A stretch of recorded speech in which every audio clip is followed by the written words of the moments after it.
Sometimes you just need to know one fact about the origin of a religion and it can change your whole perspective about it. For example, the best-selling book in the United States at the time that Joseph Smith was writing the Book of Mormon was The Last of the Mohicans. That's a book about the death of the last member of a Native American tribe, something which happens not once but twice in the Book of Mormon.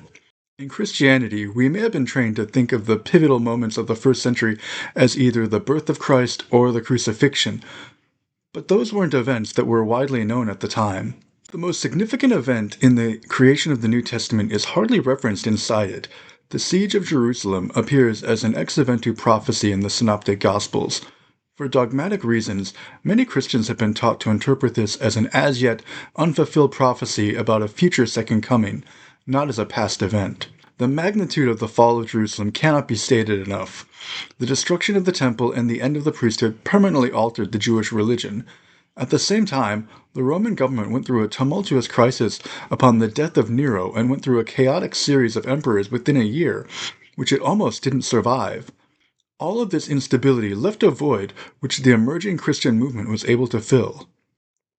To modern audiences, the Gospels seem like they were written a long time ago in a galaxy far, far away, but there was never a time when the Gospels didn't have this mythical, fairy tale quality.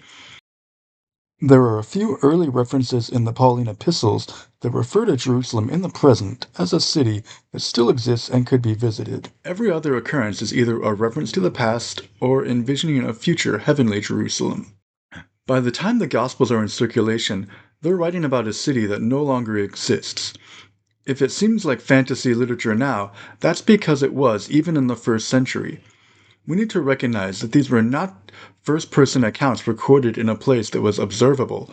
All the evidence and the witnesses had been destroyed. It was a blank slate ready to be filled in.